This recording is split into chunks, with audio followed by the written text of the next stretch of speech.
All right, well, good afternoon, everybody. Back up here at Grafton Archery, and don't know if you already noticed, this is the most awaited bow so far for 2020. This is the PSE Evo. This is their NTN 33, the knock-on edition, which, you know, the buzz on the street, all about John Dudley leaving Hoyt and going to PSE and why he did that, and everybody's wanting to know how this bow shoots. So we're going to kind of go over that. I'm going to go over some of the technologies on this bow. I'm not going to lie, I'm actually excited to shoot this bow. I'm wanting to give PSE the benefit of the doubt. So with the help of John Dudley, I'm hoping that this bow shoots, matches up to the hype, I should say. It looks good, it's a good looking bow. There's a few things that I'm really not impressed with, like on their stabilizer, or on their quiver holes here for their two-piece quivers. I don't know if you can see it or not, but it's actually unfinished. That's just like a personal thing. It's not going to affect functionality on the bow whatsoever, but you'll notice if you look at the riser that the threaded holes on this riser all kind of stand out because they're not finished. Now your sight, of course you're going to have a sight over it, it's not going to make a difference, but you know, those quiver holes, a lot of guys aren't going to shoot a two-piece fixed quiver, they're going to shoot a detachable quiver, so those holes are always going to be exposed, which, you know, for some guys doesn't make a difference, but for me it would be kind of annoying.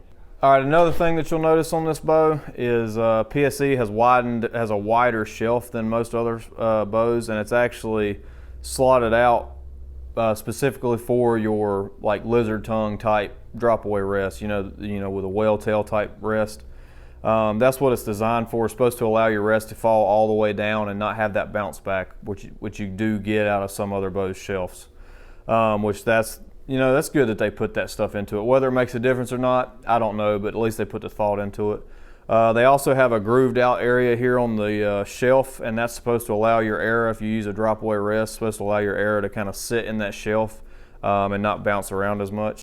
So another thing you'll notice this year is they did away with the multiple screw holes for the sights, and they just went to an optimized position like, you know, most other bow brands have done.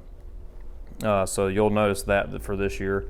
Also, what they've done is they call it a certain technology, but all it is they've got two bolt holes where your rest goes, and it's supposed to be, the design is specifically to be able to put both bolts into your rest, which makes, without a shadow of a doubt, your rest is not moving.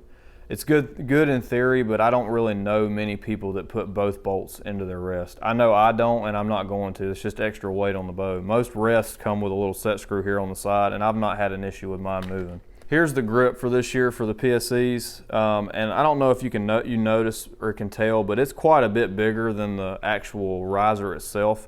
And I don't like this grip at all. Some people do, and it's like I said, it's all personal preference. It's just like boots or shoes. You know, people like everything. Everybody likes something different. I don't like that, so I took it off to shoot it in the way that I would shoot it if I purchased the bow. So I'm going to be shooting off just the riser itself, and I actually really like the riser. It looks like they actually designed it where you can take the grip off and shoot it from the riser. They've rounded these edges, they're nice and smooth. It actually feels really nice in the hand, so plus one for PSE. You'll notice that on the PSE risers, the upper section of the upper end of the riser is quite a bit longer than the lower end of the riser, which most bow companies are doing that now. And that's for balance, you know, that's all that's for, is for balance and tunability of the bow. Speaking on tunability, you don't really have a whole lot of adjustment as far as, just like Hoyt, for instance, they have yoke cables that you can adjust for your cam lean back and forth. I've not noticed an issue with PSE's cams having lean one way or the other. That's not something that over the years we've had a common issue with. So I really feel like that's kind of a non-factor. But that's just something to keep in mind when it comes to tunability. You may not have exactly the tunability on your cam lean like on some other brands. Going on with cam lean, while we're down at the cams, you'll notice that they have the same technology that PSE's had for a while now. They just have the sliding module for whatever draw length you want, and this bow here goes from 26 to 31.5, so a big variable there. This bow also it comes in 90% let off, and it does have a great let off. I can say that just from the couple shots that I shot for the speed test. So it comes in 90% let off. Keep in mind that if you go to a lot of western states, they don't allow anything over an 80% let off. And a lot of that's changing, but as of right now, there's still several states that don't allow that. So keep that in mind if you do buy this bow. Be careful on that, because you may get checked, and if you get checked and you're over, then I'm not sure that anybody's ever been checked, but if you have, comment below. Put some info out there, let people know what you ran into. Anyway, so moving on from the cams, that's pretty much it. It has a draw stop built into the mod on the top and the bottom. Limbs look very nice. I do like the green. If you're a green fan, this is it actually is a good looking bow.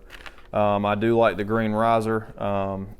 Fit and finish on this bow is really nice, with exception of just the holes that are unfinished. That kind of irks me. For an expensive bow like this, I just didn't like that.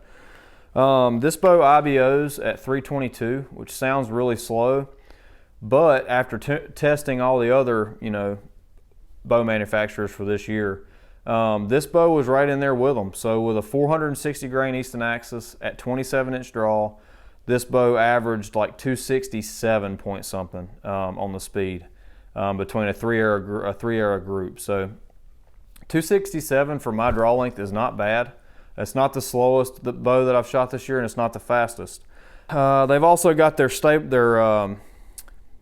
I can't remember the technology that they call it, but anyway, they're threaded arrow shafts that you can thread together and put in your quiver, and they thread into your riser here, which actually, to me, would be great for somebody like a turkey hunter that wants to be hunting in a blind. They can thread those arrows in, set their bow up in the blind, don't have to lean it up against the side of the blind, whatever. They can just set it there, or maybe a target archer wants to set it there in the yard.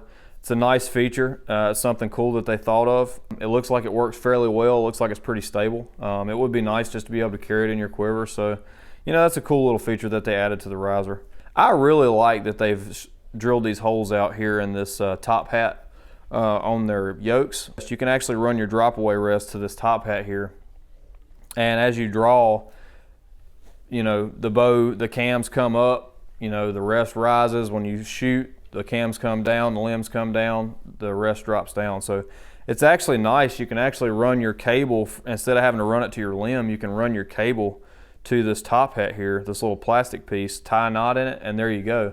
Boom, if you ever in the field and something happens and your cable gets yanked out, all you got to do is put your cable back through, put another knot in it, and you're good to go. So I really do like that feature. I think that's just another one of those things that attention to detail, and I'm hoping for years to come with John Dudley on at PSE, maybe they'll have other little niche things that they come up with. I really do like that feature, and you have that on the top and the bottom, so that's a cool feature for your limb-driven rest, guys. Let's get into shooting this bow a little bit. I'm interested to kind of pay attention to the way this bow draws and holds, and I want to give you a good, honest review. So let's shoot it a few times and see what I think.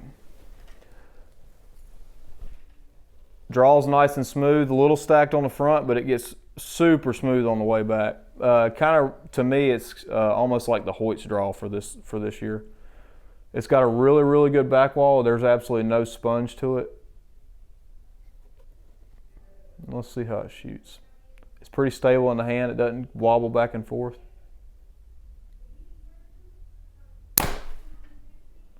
And it's pretty dead in the hand for an aluminum bow of this axle to axle length.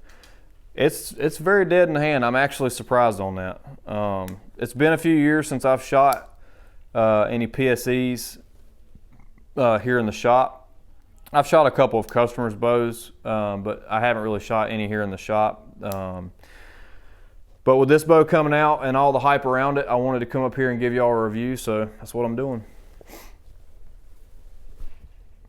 I really like that draw. Now, it still has a little bit of a lope on the back, but not much whatsoever. It definitely doesn't have the typical PSE lope. So while we got this thing back, I'm going to put a little wobble in it and see how long it takes for it to stabilize. It does want to kind of lean to the left for me. It doesn't exactly sit level in my hand. And that's just personal preference. Not holding a lot of weight on the back. Let's see what kind of valley it's got.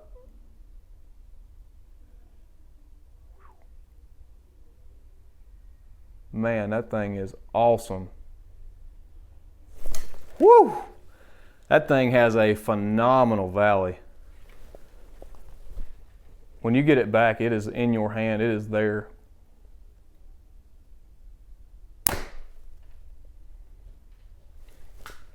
Let's give it another shot. Like I said, it's pretty well dead in the hand, and it's very quiet. I'll be honest with you. I was kind of skeptical when it came to this bow, but I actually do like the bow. And I hate to say that I was skeptical, but I will say this. This is one of the best PSE bows, if not the best PSE bow that I've shot that I can remember, as far as just being smooth, being a great all-around hunting bow, not having a lot of speed. If you're not chasing speed, this is actually a very nice bow. So far, I really like it. I'm actually very impressed. So kudos to you, PSE.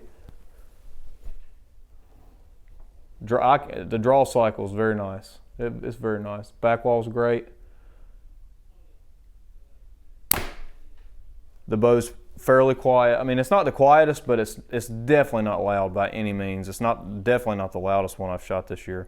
As far as feel in the hand, to me it feels a lot like the Bowtech Revolt X. That's kind of what it feels like. I feel like the Revolt is a little bit more balanced, not by much. I had my own ideas about what I thought about the Revolt as far as how it was balanced in my hand, but other than the balance in the hand, the shot cycle is great, the back wall is great, the valley is tremendous. I think it's probably that and the Bowtech have the best valley of any bow this year. Vibration in the hand, minimal. It's kind of comparable to just about any hunting bow right now, at least the ones that we have in this shop. So I think the only negatives that I can see so far from shooting this bow is I don't like the fact that those holes aren't finished. It has just a small bit of hand shock, not much whatsoever. I think it'd be completely gone when you put stuff on it. The finish, or as far as like the way the bow looks, is completely personal preference, so I'm not really going to speak on that. I like the colors. You know, the subalpine with the green is very nice. It's a very eye-appealing bow. You know, you've got the knock-on fingers here on the cams, you know.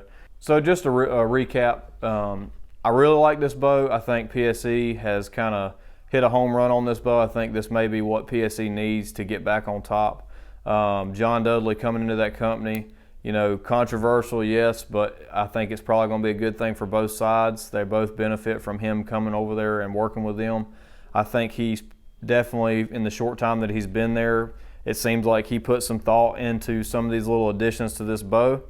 And I'm interested to see what he does in the future and what PSE does in the future. Bow shot great. I was actually very impressed. I will say this is a bow that you need to come up here and shoot. Don't listen to the hype. Don't listen to the negatives. You need to come up here and shoot this bow, because for me, with exception of the fat grip that I didn't like, which you can take off, so that's a non-factor to me. You can take that grip off and it shoots great with no grip.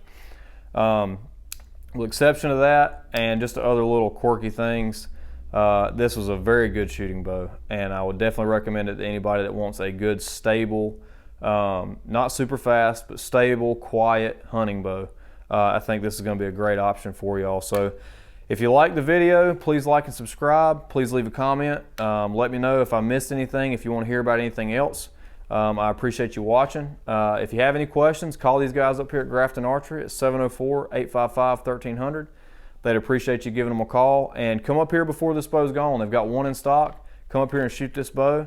Don't listen to what everybody else thinks. Come up here and shoot it. It's worth the shot. It's worth the drive. So I appreciate you watching, and we'll catch you on the next video. Thank you.